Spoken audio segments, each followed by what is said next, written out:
J'enseigne l'histoire-géographie au lycée René Cassin qui se situe dans le 16e arrondissement. Je fais par ailleurs ma thèse de doctorat sur les enjeux politiques et militaires de la présence française à Berlin entre 1959 et 1994 et je suis administrateur de la Société des Amis de l'Institut historique allemand. Donc je travaille avec le professeur, notamment le professeur Thomas Meissen, qui est le directeur de l'Institut historique allemand. Alors, donc je vais essayer de démarrer mon PowerPoint s'il va fonctionner. Voilà.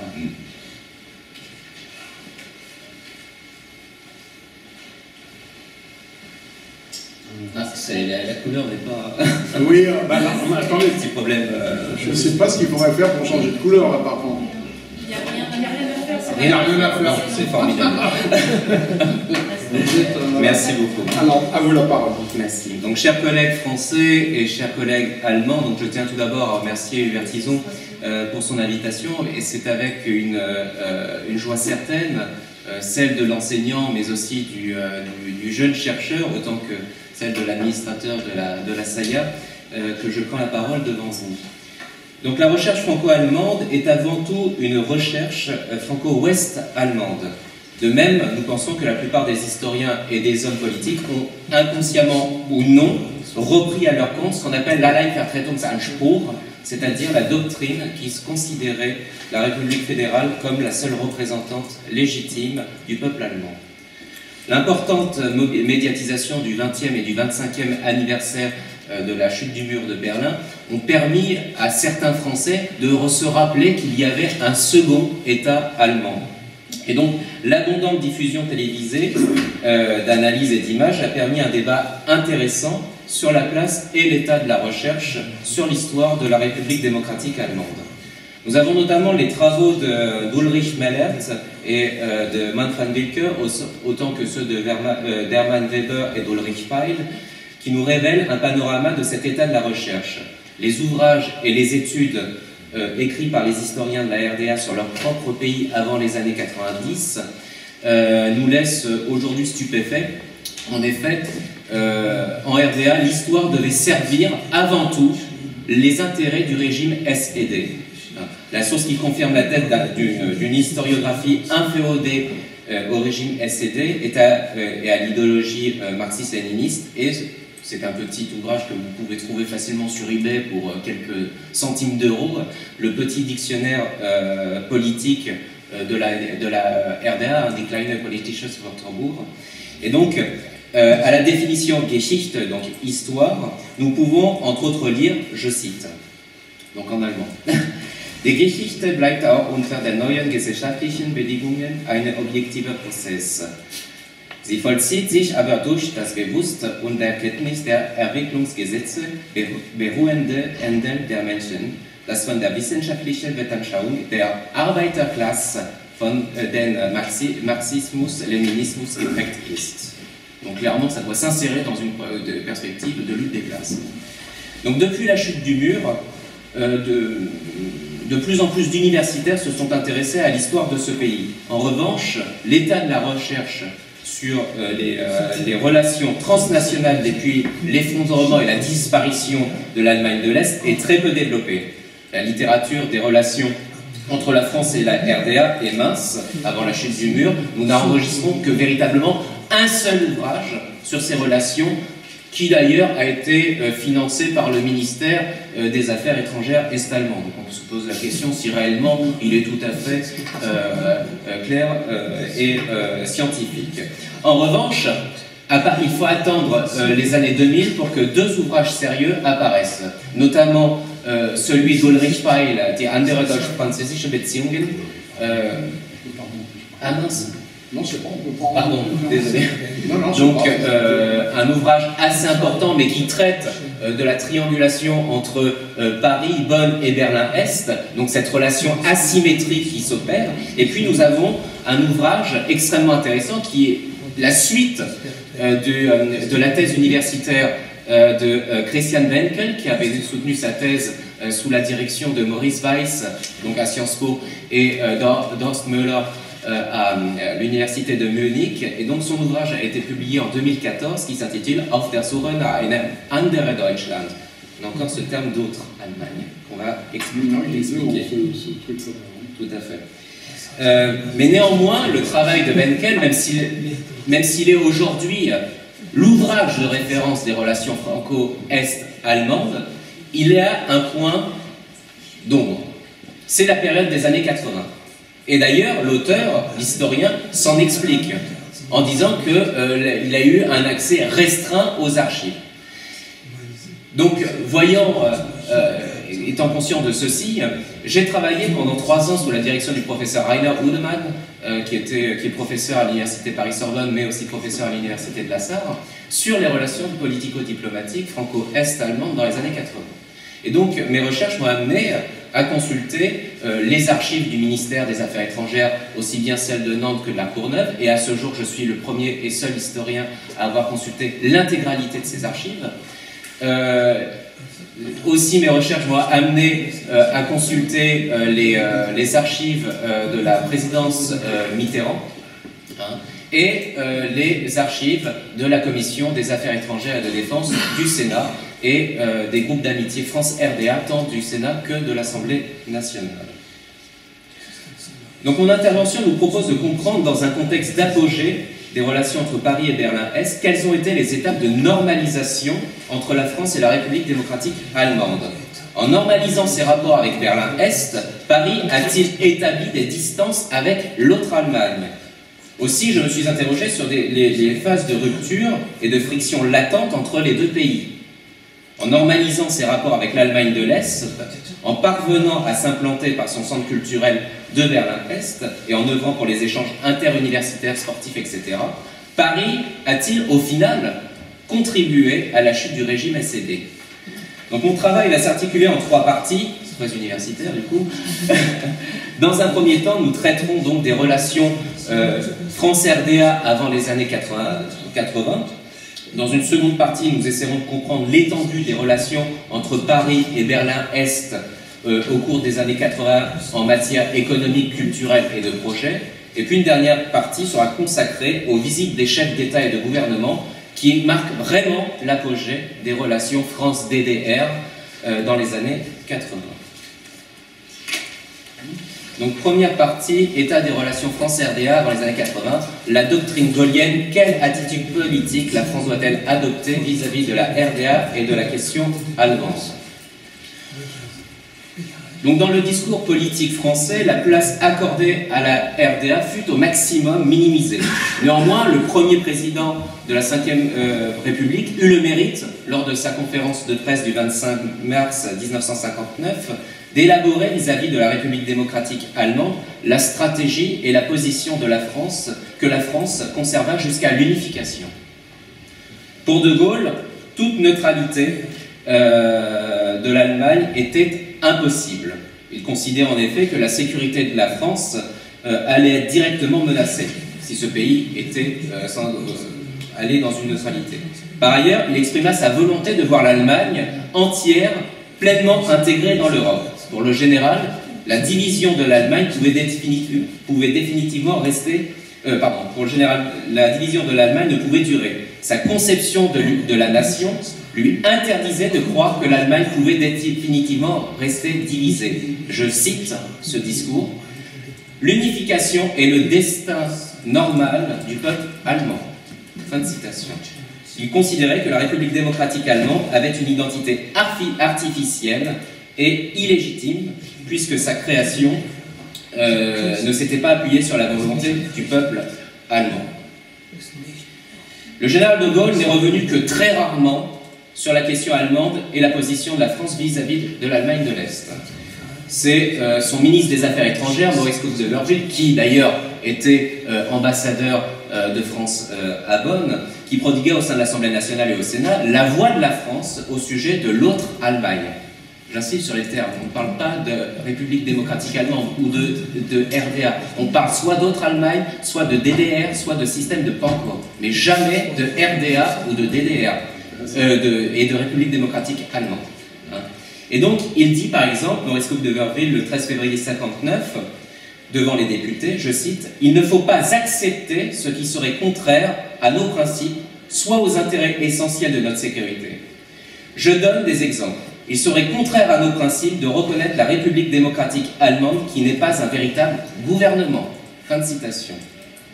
En 1964, le président de la Commission des Affaires étrangères, Maurice Schumann, déclarait, je continue de citer, « Monsieur le Président de la République déclare que la France n'est pas libre de reconnaître l'Allemagne de l'Est, car elle est liée par le traité de 1955, donc le pacte de Varsovie. La France ne peut reconnaître l'Allemagne de l'Est sans provoquer l'effondrement de son système, excusez-moi, je me perds dans mes notes, de son système diplomatique. Reconnaître Pankow, ce serait consacrer le statu quo, pétrifier l'actuelle division de l'Allemagne en deux. » Donc deuxième sous-partie, France-RDA, une normalisation progressive entre les deux pays. Donc avant la reconnaissance de la RDA par la France en 1973, les deux pays entretenaient des relations non officielles dans les domaines économiques et culturels. Le premier accord financier entre la France et l'Allemagne de l'Est fut signé au début des années 1950. Parallèlement, une chambre de commerce et d'industrie s'établit à Paris à la même période. Donc, pour ne pas montrer que l'Allemagne de l'Est était implantée dans un pays qui ne reconnaissait pas ce pays, eh bien, où est-ce que nous avons mis cette chambre de commerce et d'industrie? Eh bien, nous avons, au sein de l'ambassade de Tchécoslovaquie, rue d'Elo, que ce bureau s'est implanté, hein, pour ne pas justement montrer que la RDA était en France. En matière économique, la France participa aussi énormément et activement, à partir des années 60, aux foires de Leipzig. Alors ce n'était pas une volonté absolue, hein. Les Français étaient rechignés d'ailleurs à y participer, mais il y avait, voilà, il faut être pragmatique si j'ose dire, eh bien les Belges et les Anglais étaient très présents, remportaient beaucoup de marchés, et donc de fait, la France s'est investie lors des foires de Leipzig, comme aussi la RDA est venue aux différentes foires. Je pense notamment à celle de Marseille, qui a fait tant débat, tant d'esclandres de la part de la République fédérale d'Allemagne, puisque lors de la foire de Marseille, donc on est dans les années 60, eh bien, nous avons le stand, merci, de la RDA, sur lequel il y a écrit en toutes lettres « République démocratique allemande ».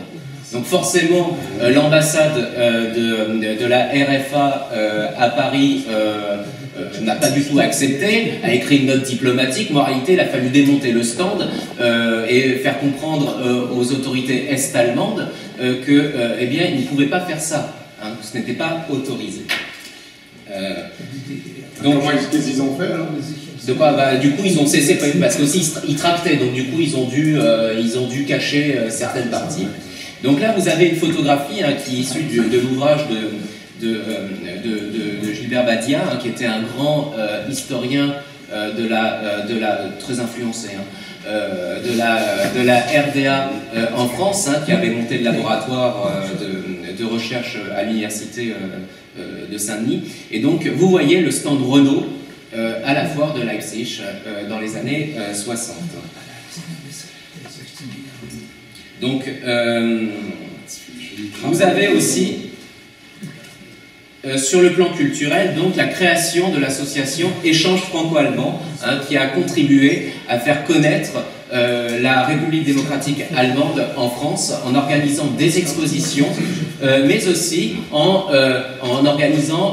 montant des pièces de théâtre, notamment celle de Brecht à Paris. C'est en 1972 que Maurice Schumann demande à son collègue du ministère des Finances de prévoir un budget pour l'ouverture éventuelle d'une ambassade en RDA l'année suivante. Parallèlement, le 9 novembre 1972, les trois représentants des puissances occidentales qui s'étaient réunis à Berlin soutinrent l'entrée des deux Allemagnes à l'ONU.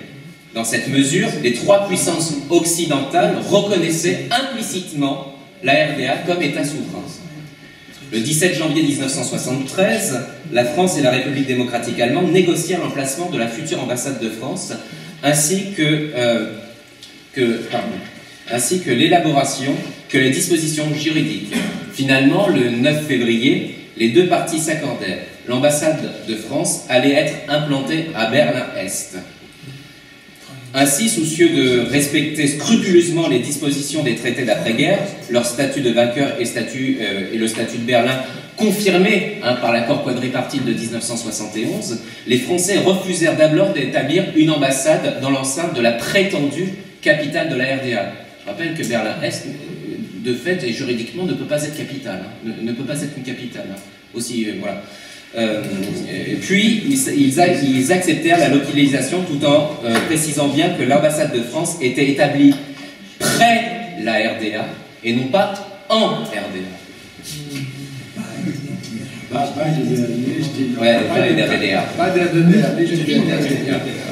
Donc la France et la République démocratique allemande ont également signé une déclaration commune, je cite, et là les mots sont très importants, sur la décision d'ouvrir des relations diplomatiques et non pas d'établir des relations diplomatiques. Donc officiellement, la France n'a jamais reconnu la RDA. Elle a juste ouvert des relations diplomatiques, point final. Donc par cette nuance, Paris montre bien qu'elle offre à Berlin-Est une reconnaissance au rabais. Deuxième point, donc les années 80, âge d'or des relations économiques et culturelles. On va essayer de faire vite alors. Donc sur les relations économiques et culturelles France-RDA dans les années 80. Donc effectivement, nous avons des relations extrêmement importantes, hein, la présence à chaque année des ministres du commerce extérieur français qui se rendent à Leipzig et donc qui prennent conscience que même si le commerce extérieur avec la RDA ne représente pas grand-chose, hein, c'est 0,3% du commerce mondial pour la France. Mais au moins, ça participe, en cas d'unification, parce que la France pense toujours et est convaincue que l'Allemagne va s'unifier, que, eh bien, ils rétablissent non plus un fossé entre les deux Allemagnes, mais contribuent justement à réduire l'écart entre l'Est et l'Ouest. Donc, nous avons, c'est un graphique, bon pas très joli, j'ai pris de l'étude que j'ai faite, hein, c'est moi qui ai réalisé ce petit graphique, vous en serez douté. Et donc, en bleu, alors en bleu, oui, on ne voit pas trop, donc en bleu c'est ça. Donc là, ici, il s'agit des échanges commerciaux est-allemand et là, de la France. Hein, donc on voit que notre balance commerciale est déficitaire. Je dirais, on est un peu habitué. Donc, vous voyez, en fait, cette balance est extrêmement faible à partir des années 84 et la balance commerciale augmente chez les Français très significativement à partir de 85 et à partir de 88, 89. Nous verrons pourquoi, ça va être avec l'arrivée des visites des chefs d'État et de gouvernement. Donc nous avons aussi beaucoup d'accords commerciaux qui sont signés. L'un des plus importants, c'est la coopération entre les entreprises des deux États sur les marchés tiers. Par exemple, la France et la République démocratique allemande veulent s'implanter ensemble, en commun, en Tunisie. Il est question, à partir de 1980, qu'ils remportent un marché commun en Tunisie.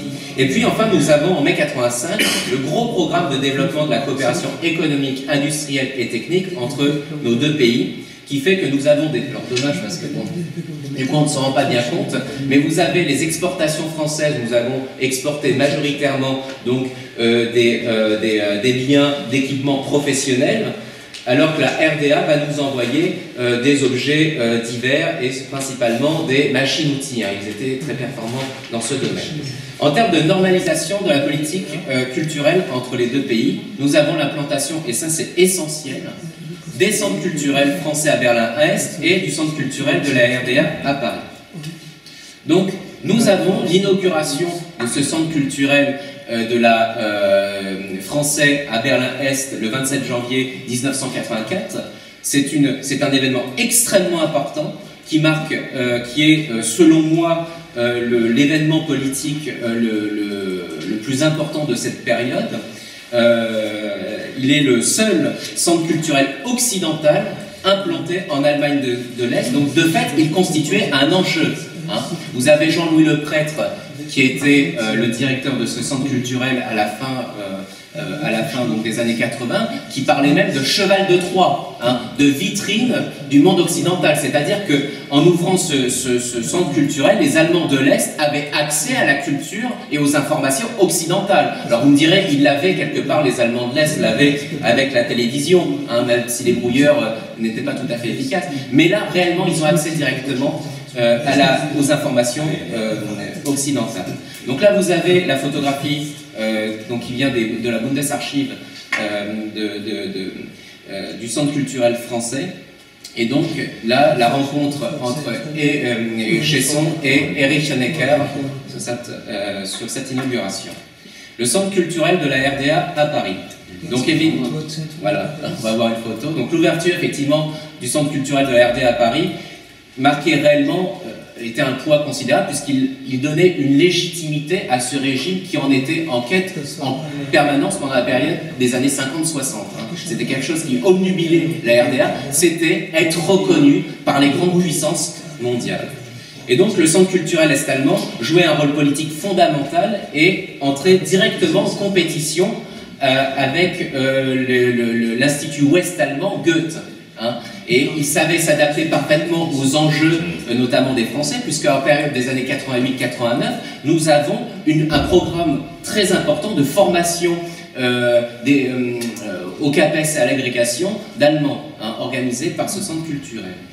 Il faut savoir aussi que le recrutement du personnel du centre et les événements culturels étaient soumis à l'approbation du ministère des Affaires étrangères est-allemand et du comité central du SED. Ce qui est exceptionnel, parce que normalement c'était une ligue qui s'en chargeait. Hein. Ce n'était pas le ministère des Affaires étrangères qui se chargeait de ça. Hein. Donc c'est vraiment quelque chose qu'on voit le poids extrêmement important que constituait cet institut. Donc là vous voyez effectivement, c'est à 2 pas d'ici, le centre culturel de la RDA à Paris.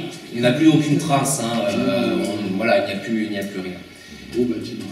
Donc dernière partie, et désolé je suis un peu long, mais ça c'est important, c'est la visite des chefs d'État et de gouvernement qui marque l'apogée des relations entre la France et la RDA dans les années 80.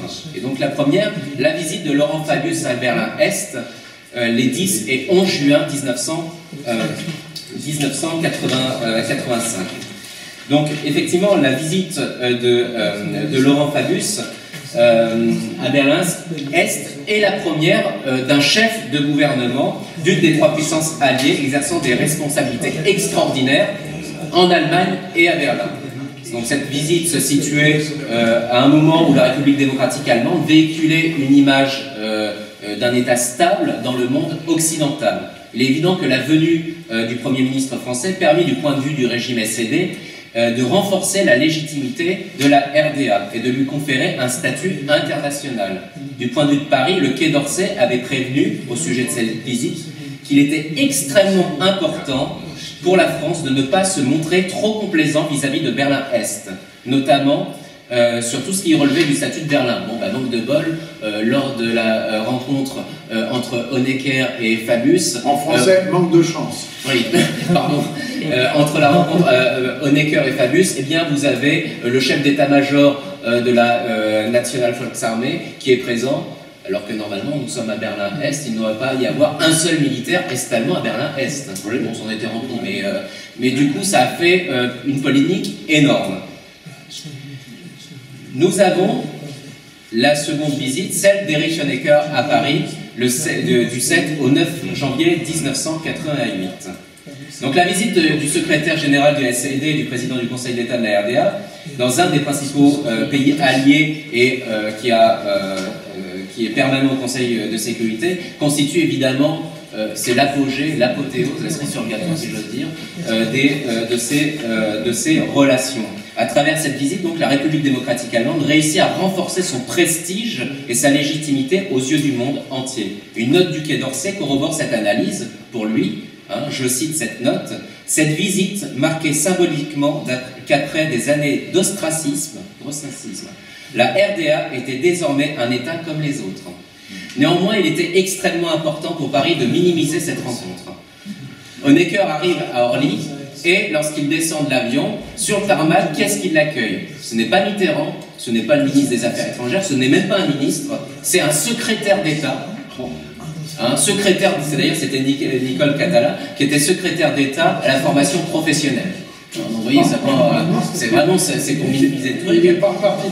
Et donc, il rencontre Mitterrand au pavillon d'honneur d'Orly, ils s'entretiennent brièvement, ensemble, ils s'ébranlent vers l'Élysée, et puis Mitterrand, c'était une nécessité pour lui, voulait absolument que leur entretien ne dure que quelques minutes, pour montrer que voilà, bon, on n'a rien à faire avec ces gens-là, voilà. Et de quoi ont-ils parlé? Ils ont parlé uniquement des aspects commerciaux et économiques, pour dynamiser finalement le commerce, l'exportation française vers la République démocratique allemande. Et l'entretien a duré à peine 30 minutes, véritablement. Et puis vous avez, le lendemain, il rencontre Jacques Chirac, donc Premier ministre, maire de Paris, et puis Chirac lui pose une question, à un moment, enfin, il ne pose pas une question, mais au cours de son discours, lui dit que bien, il aimerait que ce mur tombe, disparaisse. Ce à quoi Erich Honecker lui répond, je cite, le soi-disant mur. Le mur qui faisait quand même 155 km autour de Berlin, et plus de 2 mètres de haut, ne saurait être aboli dans un avenir proche. Nous sommes en 88. Nous avons, troisième visite, le voyage, donc là, ce voyage qui a tant fait polémique, le voyage de François Mitterrand en RDA et à Berlin-Est, du 20 au 22 décembre 1989, ou la dimension européenne d'un voyage. Donc la question allemande étant de nouveau à l'ordre du jour, il était important pour Mitterrand de se rendre à Berlin-Est et en République démocratique allemande en sa qualité de président de la République, mais aussi et surtout en sa qualité de président de la communauté européenne. Sur le plan politique, il s'agissait pour lui, comme le rappelle l'historien Frédéric Bozo, de s'exprimer sur un processus maîtrisé de l'unité allemande. En se rendant à Berlin-Est, Mitterrand adressa un message à l'attention de Kohl, je cite Bozo, l'unification allemande ne saurait résulter d'un quelconque fait accompli. En fait, il fait référence aux 10 points. Tout au long de son séjour, le président français réaffirma que l'unité allemande ne devait pas se réaliser avant l'unité européenne. Je cite, la conception française de l'encadrement de l'Allemagne trouvait sa prolongation dans l'intention de vouloir encadrer le processus d'unification allemande par un processus d'unification européenne pour pouvoir enfin encadrer l'Allemagne tout entière dans une construction englobant toute l'Europe. Un peu compliqué, mais bon, c'est le Quai d'Orsay. En se rendant à Berlin-Est et en RDA en pleine tourmente, Paris avait tout à fait conscience de renforcer la légitimité et l'image de ses dirigeants. D'autant plus qu'il s'agissait de la première visite d'un chef d'État d'une des 3 puissances alliées en Allemagne de l'Est et en RDA. Donc, durant son séjour, François Mitterrand s'entretint avec les différents membres du gouvernement de la RDA au cours d'une table ronde, et je cite Mitterrand, composée, donc cette table ronde, composée de gens honnêtes, mais très difficiles à manier et parfois irresponsables. Fin de citation. Lorsque le président français aborde la question de l'unification, les membres du gouvernement Modrow, nous n'avons pu Honecker, Hans Modrow tout à fait, eh bien, se montrent tout à fait réticents. Pour eux, il n'est pas question d'unification allemande. On pensait à une confédération, mais absolument pas à une unification. Donc après s'être entretenu avec les dirigeants est-allemands, Mitterrand part pour Leipzig pour rencontrer les étudiants de l'université Karl Marx, c'est original, chez lesquels, je cite, il perçut les aspirations nouvelles du pays. Durant sa visite, le président français tint un discours cohérent, pédagogique et sans ambiguïté. Il explique qu'il appartenait aux Allemands de l'Est de se prononcer démocratiquement sur leur avenir et il affirma que la France, je cite, ne saurait être un frein et qu'il n'y avait pas de veto de sa part. Fin de citation. Et enfin, dernière visite que nous connaissons peu, et j'en finirai là, c'est celle de Lothar de Maizière, le 18 et 20 juin 1990. Nous sommes en plein traité de +4. Donc, l'ultime relation, si on peut parler de relation entre Paris et Berlin-Est. Donc, le voyage, et ça c'est une visite qui est très intéressante, vous allez comprendre pourquoi. Le voyage donc, du ministre-président de la République démocratique allemande en France s'inscrivait dans le cadre d'une série de visites aux 4 puissances alliées. Avant d'aller à Paris, Lothar de Maizière s'était rendu à 2 reprises en Union soviétique, une fois à Washington, et puis après Paris, il devait aller à Londres. Indéniablement, cette perspective d'unification proche prêtait à Lothar de Mézières une faible longévité politique. Politique. Néanmoins, Paris voyait d'un bon œil la visite du ministre-président. Je cite la note de Caroline de Margerie, qui était conseillère politique de François Mitterrand. Il convient de souligner que, dans l'hypothèse probable d'élection pan-allemand, avant la mi-janvier 91, un ticket Kohl-Mézières s'imposera, ce qui confère à M. de Mézières un rôle majeur dans la réalisation de l'unité allemande et dans l'avenir des relations de la France avec la future Allemagne unie. Fin de citation. Il nous est donc très difficile de connaître les véritables raisons de la venue de Lothar de Mézières en France et d'avoir connaissance des principaux et importants échanges entre lui et les hautes autorités de l'État français. En effet, les archives du ministère des Affaires étrangères, aussi bien celles de Nantes que de La Courneuve, contiennent très peu de documents intéressants sur cette visite, alors même, et c'est là que c'est intéressant, que les archives nationales de France refusent tout accès, même par dérogation, au dossier qui s'intitule « Préparation de la visite en France de Lothar de Mézières, Premier ministre », de la RDA du 18 au 20 janvier 90. Il s'agirait, et je cite le courrier que j'ai reçu de leur part, je cite, de documents dont la communication est de nature à porter une atteinte excessive aux intérêts protégés par la loi pour la politique extérieure et de défense de la France. Fin de citation. C'était dans quel fond? Dans le fond Mitterrand? C'est dans le fond Mitterrand, tout à fait. Nous savons donc que Mézières s'était longuement entretenu avec François Mitterrand sur la situation politique du pays et au sujet du traité de +4. Par ailleurs, l'accent fut mis sur le rachat d'entreprises est-allemandes par la France. Il s'agissait, selon une note d'Édith Cresson, alors ministre des Affaires européennes, qu'un marché important qui permettrait à la France de s'introduire sur le marché de l'Est puisse s'opérer. Hein. Aussi, durant leur entretien, le ministre-président de la RDA évoquait la coopération nucléaire civile franco-est-allemande. Et nous n'avons que très peu d'éléments à ce sujet de coopération. Et en outre, il est complètement impossible, en l'état actuel, de savoir ce qu'il en est ressorti de cet entretien sur ce sujet de coopération nucléaire civile. Indéniablement, c'est pour cette raison que l'accès à cette visite, enfin aux archives de cette visite, est interdit.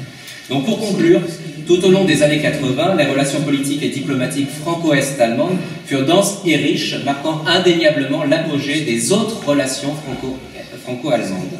Ainsi, Berlin-Est s'enorgueillissait et voyait croître sa légitimité d'État comme les autres par l'une des trois puissances occidentales ayant des droits et des responsabilités sur Berlin et l'Allemagne. Et par le pays considéré comme, je cite, de préférence du bloc de l'Ouest.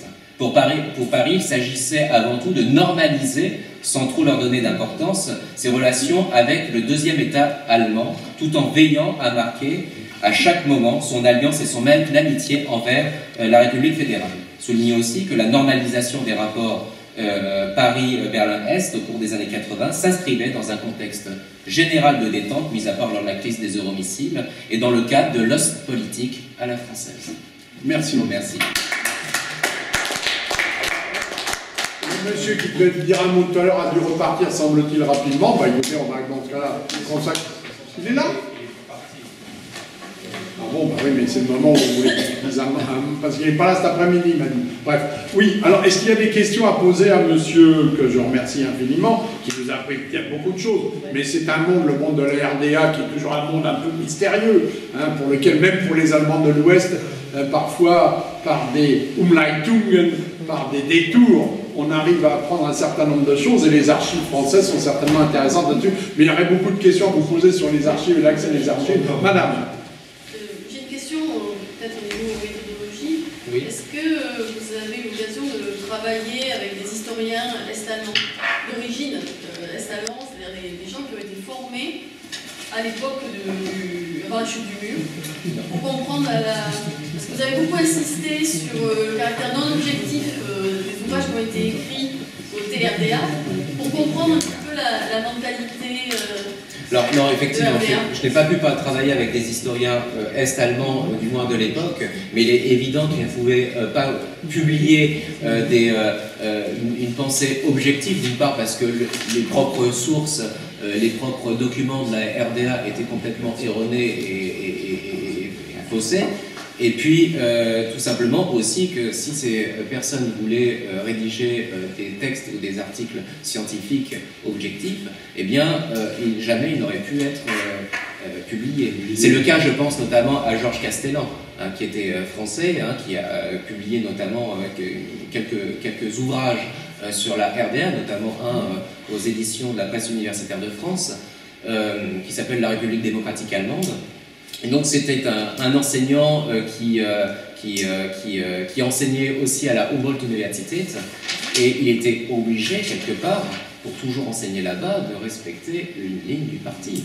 Et même d'ailleurs, il pariait sur, sur une victoire de la RDA sur la RFA. Je suis entretenu il n'y a pas si longtemps que ça, enfin il y a quelques années quand même, 2-3 ans maintenant, avec Madame Dossier-Carzou, qui était la secrétaire générale du groupe d'amitié France-RDA du Sénat, qui a rencontré M. Castellan et qui disait que voilà, cet homme n'était absolument pas objectif sur la vision de la RDA. Absolument pas, mais c'était obligatoire pour... Une autre question rapide. Avez-vous essayé de entrer en contact avec l'État des Mézières? Pardon? Avez-vous essayé d'entrer en contact avec l'État des Mézières? Oui, j'ai essayé d'entrer. Oui, il y a encore des acteurs vivants. Alors j'ai essayé d'entrer. Je lui ai écrit un courrier. Je suis notamment. J'ai rencontré Christian Benkel que j'ai cité, hein, Christian Benkel qui était il n'y a pas si longtemps que ça chercheur à l'Institut historique allemand, qui aujourd'hui enseigne à la Humboldt-Universität, qui lui sait ce qui s'est passé, parce que Lothar de Maizière lui a dit ce qui s'est passé lors de l'entretien Mitterrand de Maizière, mais il m'a dit je ne peux pas vous le dire. Je ne peux pas vous le dire et je ne peux pas l'écrire. Oui, il faudrait que de Maizière règle l'affaire. Oui, mais apparemment, et voilà, Ceci dit, là encore, je rassure tout le monde, en général, les grands secrets accouchent peut-être de petites souris. Mais ça, oui, vous n'êtes pas censé le savoir. Et puis ça, c'est un sortant le rire, parfois. Au sujet de l'Allemagne, ou même au-delà de ça, c'est ce que j'ai expliqué aussi aux archives nationales, de dire que finalement, ouvrir des dossiers pourrait finalement aussi nous permettre de dégonfler et d'éviter certains fantasmes. Je pense notamment, enfin c'était le cas de mon directeur de mémoire à l'époque, le professeur Rainer Udemann, qui était le premier historien à avoir accès aux archives de la zone française d'occupation entre 1945 et 1955. Beaucoup d'archives lui ont été fermées, et puis finalement, quand il a réussi à les ouvrir, il s'est rendu compte qu'au final, c'était plutôt bien que la France les ouvre, parce qu'au contraire, ça permettait d'éviter les fantasmes sur la politique française en Allemagne, hein, où on voit que ça a été une politique quand même, les Français ont fait beaucoup de choses dans leur zone française d'occupation, notamment la réouverture de l'université de Saint.